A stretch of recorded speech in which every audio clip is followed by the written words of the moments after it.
Hey everybody, welcome to the Deep Film Dive Podcast, the podcast where we dive deep into films that you may or may not have seen, why we like them, why you should like them, and interesting information regarding the scape of whatever the film is. I am Jake Lohofer. I'm joined by my host, Austin Seat, and we're going to be talking everything that is movies today. Today we bring you Jurassic Park on my side. And I have Star Wars over on my side. Because two of arguably the best films ever made. Agreed. Especially in the early parts of what's the word I'm looking for? In the early parts of post-production, special effects, CGI, all the good stuff. Yeah, definitely. We're coming to you from Lubbock, Texas, and if you don't know anything that's going on in Lubbock, Texas right now, it's kind of been on the brink of. We've been in a snow holdout for the past week. What do you think's been going on? Yeah. I mean, to be fair, the entire state of Texas has been in a snow blackout, but that's not neither here nor there. Every single county in Texas was affected. I saw every single county in Texas. That doesn't surprise me one bit. I thought that was crazy. I'd never seen anything like that before. I have, but I mean, it's been years since that happened, but it is what it is. And what is it? I've been living in Lubbock. I'm a senior. We're all seniors. Mm-hmm. And I've been living in Lubbock for 4 years. I've seen snow here. I've seen ice. I've been in cold temperatures. Never in this kind of volume, though. Never in anything this kind of crazy. So and I've only been here for 3. I'm a third-year senior, and from what I've seen, my first year snowed 12 inches, but you didn't have wind, and it wasn't throughout multiple days. The second time it snowed, 4 inches, one day. That was it. This time we got, I think, a total of 8 inches, but it was spread out within a week, which I think kind of is what people were not prepared for. But you can't control Mother Nature. Some of these super cold temperatures, man, like 8 degrees, the highest it would get for a little while, going negative, when the sun would go down at night, man. I went to Colorado last year, back in mid-December, and I thought that was cold, man. And granted, Colorado's Colorado. There was a lot more snow, but this is comparable to that, man. Oh yeah, easily. Like I was having trouble going places. I hardly left my house. But the good news is you're able to watch movies the entire time. That is since right. you can't go anywhere else. You are able to watch movies the entire time. I know I was on a Star Wars and Marvel marathon during the whole thing. So. Oh yeah. Speaking of movies. Let's get right into it. Austin, would you care to go first? Yes, I will. So the movie I have for us today is the original Star Wars. Came out in 1977.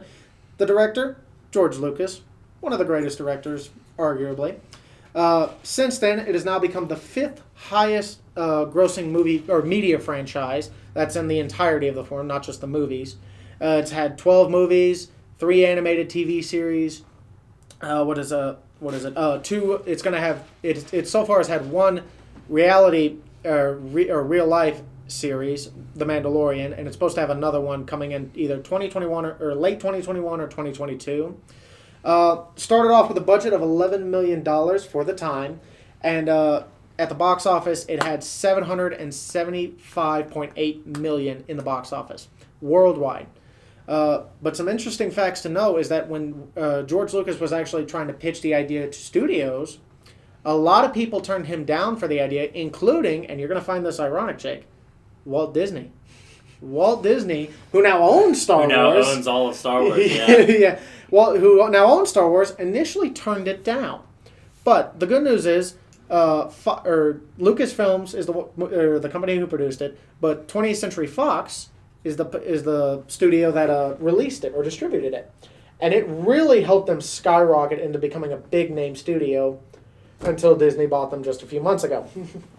But some other notable things is it sparked the Blockbuster series, the summer Blockbuster series, Star Wars, Jaws, those kind of helped spark to what we now know as summer Blockbuster. Like in 20, I think it was 18 or 19, you had Infinity War that came out. You have all these Marvel movies coming out. Fast and Furious is a big summer blockbuster saga. Excuse me. Oh, man, I wish I brought a drink. But another thing is that it helped create the model for a movie trilogy. And what I mean by that is you've seen these movies, and your movie series attests to this as well. Is when companies started making movies in threes. You had Star Wars, You had A New Hope. New Hope thing. You had The Empire Strikes Back. Yes, I couldn't remember the second one. And then you had Return of the Jedi. Yeah. Yes. And they kind of started that entire form of the trilogy. Of the trilogies. Then the prequels came out, and then here in the late 2010s, you had the sequels. You had Return. I think it was Return of the Jedi. The Force Awakens. Return of. I think it was Return of the Jedi. Was it not? The Force Awakens. The Last Jedi. Oh, Last Jedi, and then the Rise of Skywalker. The Rise of Skywalker. That's right. So. They weren't any good at all. That's why we don't know the names. I thought they were all right. They weren't the best. They weren't the worst. But, that's fair. Yeah. I kind of feel like, definitely they just kind of can't compare. Mm-hmm. And definitely when they decided to kill off Han Solo, I just kind of lost about 90% of my interest. But Harrison Ford has been trying. For those of you who don't know, Harrison Ford has been trying to kill off that character since the second movie. So they gave him his wish. I would have preferred him to go out in a different way, more like on the lines of Leia Skywalker. But I mean, it is what it is. You got to create content in there somewhere, and I think that everyone knew that some way or another, someone was going to die from the original series. I'm just happy it wasn't Chewbacca. That's all I'm going to say about that. Yeah, that's pretty fair. He is a pretty prominent character. Yeah. But for those of you who don't know, the original Star Wars started an actor named Mark Hamill who plays Luke Skywalker of Tatooine. He then receives a message from his long-lost sister. He doesn't know this yet. That she's in trouble. He then goes to Ben Kenobi, who is Obi-Wan Kenobi. Kenobi then tells Luke of his past, his family's past, the Jedi past. They then go and try to help Leia. Pretty simple plot, right? Well, it's catapulted this into a huge franchise that I don't think anybody ever expected. Even George Lucas, I don't think he expected this. I would say to come out with 12 movies, 3 animated TV series, and then a couple live action TV series. I would say it's kind of created its own realm. Mm-hmm. And there's just so much to Star Wars that people like to get into. Well, and what I'm not including here what I haven't written down, but you also have comic books. You have actual books. You have mini TV series. You have a lot of behind-the-scenes stuff. Yeah. Which, for 1977, for Star Wars to come out the way that it did with all that special effects, really catapulted and kind of changed Hollywood at that time. Because before, Hollywood was known for making movies that were serious, similar to real life, kind of like sad, depressing. They didn't really make this wider range of movies that we see today up until that Star Wars and Jaws in the late 70s.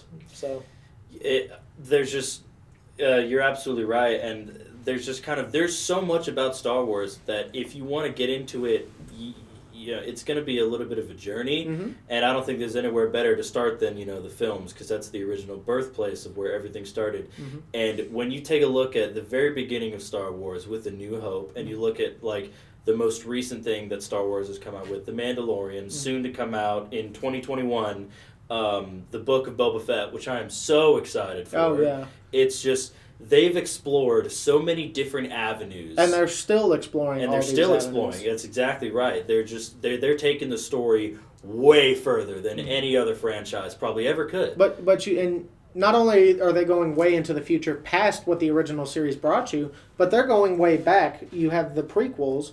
You have the prequels who dabbled in the original Skywalker saga, but you also have before that time you have some video games. You have more comic books, you have more regular books, you have a little TV series that someone's made, but that dabble in what was life like before the start of the Clone Wars. Yeah, so, what was life like, before? When there were more than just 2 Sith, when there was an army of Jedi, exactly. There were no clones. It was just an army of the Republic. Yeah. So it's its own universe, and it's its own realm, and I don't think it would be, an easy journey to want to learn everything there is to know about every little thing that there is to know about that is within the Star Wars universe. Mm-hmm. Because, first of all, it just takes time, and there's so much thought that goes into these kinds of things. Mm-hmm. And the stories that they tell, I think, are probably just some of the most greatest original stories mm-hmm. ever told. I envy you for choosing this kind of movie, and I think it's I think it's a very, very good choice. Let's move on to my movie now, if you don't mind. It's not trying to come at you. I'm just no, saying. I got you. Yeah, It's like I don't want to take up the entire show of our pod. I don't want to take up the entire podcast. I understand. That's okay. I know you don't. Yours is a bit of a newer movie. Let's get into yours. A little bit, yeah. So it is a little bit of a newer movie. I chose Jurassic Park for my film today. Released in 1993, based on the original books. Originally written by Michael Crichton. Mm-hmm. Great books, by the way. Very, very good books. The first two. A little bit darker than the movies, but... Yeah, that's one of the things. You're absolutely right. That's one of the things I want to touch on a little bit. In my opinion, I think this is a perfect film within the scape of everything that the film is. I think it's a very perfect horror film or action film or science fiction film or an amalgamation of all three. Mm-hmm. Of course, directed by Steven Spielberg. Mm-hmm. Had a kind of really star-studded cast. You had Sam Neill, you had Laura Dern, the legendary Jeff Goldblum. Of course. Richard Attenborough, brother to David Attenborough, who narrates all the Planet Earth stuff. Yeah. Samuel L. Jackson, Wayne Knight, and Joseph Mazzello, who I'll talk about a little bit more. Mm-hmm. And if you haven't seen the original Jurassic Park film, basically a bunch of people are asked to come onto an island that John Hammond, who's played by Richard Attenborough, owns. He's hired scientists to re-engineer DNA found in fossils of mosquitoes, and they are able to recreate dinosaurs this way. The idea is great, and I really do like the idea of a real dinosaur park coming back to life, but the inevitable happens. The dinosaurs break loose, they start eating people. With the help of a monsoon, They do escape with the help of a monsoon and some certain tropical storm, and some certain key aspects of it of sabotage. Yeah, I'll go into a little bit about that in a second. But yeah, they break out of their cages, they start hunting people down, they eat them, and it's really ironic because these dinosaurs were created by all these scientists, and the dinosaurs are just eating all of them. Yeah. Dr. Alan Grant, who's played by Sam Neill, he's kind of like one of the main protagonists of the film. He's a paleontologist, and he does everything he can to lead everybody else to safety. After all, the best person to be stuck in a dinosaur park with is a expert paleontologist, right? Yeah, that's one way. I just think in everything that this film is, it's a great film. Mm-hmm. It's way up there with just some of the best films I think ever made. Self-explanatory. It's dinosaurs, man. Mm-hmm. Come on, you like dinosaurs. I like dinosaurs. I love dinosaurs. I have a dinosaur tattooed on my leg. I totally forgot about that. I'm also a really big fan, and I have this kind of holographic painting gift that an old friend got for me. It's pretty cool. Of Rexy? Yeah, of Rexy breaking out of the gates. And so I'm a really big fan of that. Also, this film just kind of hits home with me because I watched it a lot as a kid. Mm-hmm. It's the perfect monster film. Do not let kids under 10 be mindful of watching this movie because you will scream, you will get scared, you might even pee your pants. Yeah, this film is definitely not for younger kids, even though that I was definitely a younger kid when I watched it. Mm-hmm. But it terrified me to the core, and that's one of the reasons that I still love it. Still love it. Yeah. You learn. Yeah, it scarred you for life. That's why you love it. Exactly. Yeah. That's why I have a dinosaur tattooed on me because I figured that that's a really good idea, right? Yeah, that's a fantastic idea. You learn the origins and reasonings behind creating the monsters. Only to see them break all the rules that these scientists make for them. And then they destroy everything that the creators worked so hard for. And another thing about this movie is that it really brought into the limelight the how CGI can be used for movies because a lot of the ways... Now, Jurassic Park, even Jurassic World, they still used the puppet animatronics for the head, the raptors, some of the dinosaurs. Or they used it for a lot of that. But for the chase... for the T-Rex chasing the Jeep, or the little birds being chased by the T-Rex and then running and then chasing over Dr. Grant and the kids. All that is CGI, and it kind of helped movie companies and movie producers take a big leap forward as far as making movies with CGI. I think both of our films really made sure that happened. Mm-hmm. Either that yours was kind of at just Mine was more special effects rather than the actual CGI. Yeah, but yours was the tip of the iceberg for Yeah. everything that using After Effects or special effects in movies can be. Yeah. And then you fast forward 15, 20 years, and then you can get a movie like Jurassic Park. And then you fast forward another 15, 20 years, and then you make movies like, Avengers Endgame, Exactly. Jurassic World, what's another? Avatar. Yes. Avatar, not The Last Airbender. Yeah. Yes. What was another big one? The James Cameron film is what we're talking Yes. about. James Cameron, when are you releasing the next 3? I mean, we've waited, what, 12 years now? 11 years, I think. Yeah. 2009. 12 years. It's been 12 years, James Cameron. When is it coming out? We would appreciate, yes. And that one even is supposed to have like big effects coming into it with the underwater camera and stuff. Yeah. But that's for another day. And you also have the Avatar ride, which is a completely new experience. I mean, they also have Star Wars rides. They have a Jurassic Park ride, too. Yeah. But I've heard that the Avatar ride at Universal Studios is insane. Ooh. I've heard that it's a really good experience. Mm-hmm. I'll do my best to wrap up. Yeah. The idea of creating a theme park model after when there was no law and only nature, I think is something that man just can't do. I think it's you're ushering dinosaurs into a world that's not ready, that's way past their prime or their time, I should say. You are bringing in animals that were extinct for 65 million years back into the mix. Humans only know how to be humans, and humans only know how to dominate the entire world. Mm-hmm. We didn't used to dominate the entire world. No, dinosaurs used to do that. And to be fair, we technically still don't dominate the entire world because we have not explored half of the ocean. Yes, that's a really good thing that I wanted to bring up. That might influence the next movie I pick for our next podcast. Jaws? Maybe Jaws. Maybe some other films. But just to kind of wrap up, a couple interesting facts about the movie. Grossed over $912 million worldwide, and for the year 1993, highest grossing film ever. For the time being, until the release of Titanic in 1997, shot mostly in Hawaii. And if you're gonna shoot a movie, that's like the place to do it. Oh, especially with that tropical scenery. Yeah. And I've actually been to that waterfall in that scene where they're in the helicopter and Dr. Grant's having trouble tying his seatbelt, so he just takes 2 buckle ends and ties them together, and does it double knot? Yeah, I've been to that waterfall, which is really, really cool. Yeah.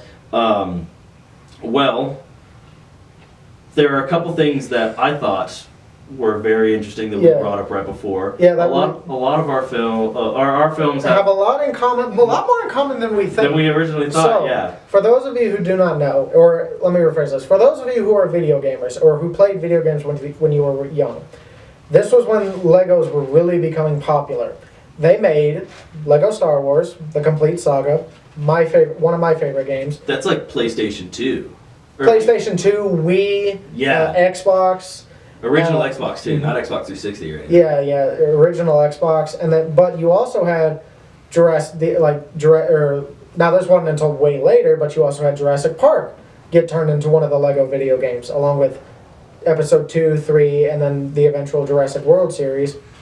Another common thing that both of our movies have is Samuel L. Jackson. Samuel L. Jackson is in both of our movies. In both series. He dies in Jurassic Park. Well, he dies in Star Wars. Well, but he's at least in 3 movies in Star Wars. Yeah, he is. You're right. They are the we forget because they're the prequels, but yes, he is in 3 movies in that Star Wars trilogy. Right. I thought that was really funny. Yeah. Not gonna lie. I mean, Samuel L. Jackson's a great actor, and he's great at what he does. Yeah. And I think that the fact that he's in both of those movies just kind of sort of summarizes his range of acting. That and how popular both movies actually are. Yeah. I think he even said he's like, do you want to be a Jedi? And he's like, hell yeah. Yeah. If Samuel L. Jackson's in your movie's gonna be a banger. Oh yeah, for sure. What were some? We had some other similarities that we found between both movies. I think we kind of both brought up the big heavy CGI kind of movies. Heavy CGI, like CGI, After Effects, stuff like that. I don't know, kind of I don't know, maybe some underwhelming sequels. Yeah. I don't know, because the sequels were, in my opinion, a little bit underwhelming. There's not really a whole lot of. You're referring to the Jurassic World sequels, right? Yeah, and and mirroring the sequels to Star Wars. I like the Star Wars sequels. Like I said, as soon as they killed off Han Solo, though, I immediately lost interest because Han Solo is one of those trademark characters that you want to see, or at least that I wanted to see. I really liked him a lot. However, what I will argue about that is that, for those of you who don't know, this is sort of a behind-the-scenes stuff, is that for years, I think it was in the Empire Strikes Back, Han Solo wanted the character killed off for a long time. You brought that up earlier, so that's when he wanted it? Okay. Yeah, it was after the first movie that he wanted the character killed off in either the second or the third movie. I can't remember which. I'll do some research on it later. So he finally got his wish, I'll say that. The way it came about, I'm not too thrilled about, but I mean, I'm not the writer of that movie, so I can't really make the decisions for it. I can give my input, they can take it and say, and either throw it, or they can take it and say, okay, maybe we should have. But, I mean, and the same can be said about Jurassic Park and Jurassic World, is that Jurassic Park, or like, the sequels for them didn't come out until like 20 years, no, 25 years later? Yeah. Jurassic World came out, what, 2018? 2017, I think. Maybe even 2016. I thought it was 25, but and it did really well. Second movie did okay, not the best. Kind of like what the second Jurassic Park movie did. We're curious to see how the third one is when it comes out. Right. There has not been a trailer for it yet, but you did hear a name, a title. Jurassic World Dominion, supposedly to be released in 2022. Okay, so so I'm sure we'll get a trailer either by the end of this year or beginning of next year. Yeah, so. Hopefully, I hope this completes. I have a feeling it's going to be released during a big sporting event like the World Series or something. Yeah, I hope this completes the saga, because at this point I don't know what else you can make movies with dinosaurs about. Yeah, the dinosaurs are out there and they're living amongst humans and everything. Mm-hmm. What are they going to do? Just destroy everything and eat all the people? They've been doing that for 4 movies. Yeah, dude. Yeah, well, 5 actually. But, five movies. You're right. Yeah. I mean, there's so many times you can beat a dead horse into the ground. So. Exactly. Well, I think we're gonna wrap it up for the end. Thank you, every single one of you who are listening. This has been Austin. I've been Jake. This has been the Deep Film Dive podcast. We appreciate you watching. Yes, we appreciate please leave a comment. Please leave a comment down below. Let us know what you think, or if you have any suggestions for a movie that we should do. But in the meantime, I'm Austin C. That is Jake. We will see you on the next episode. Sweet. Ran a little long, but... Well...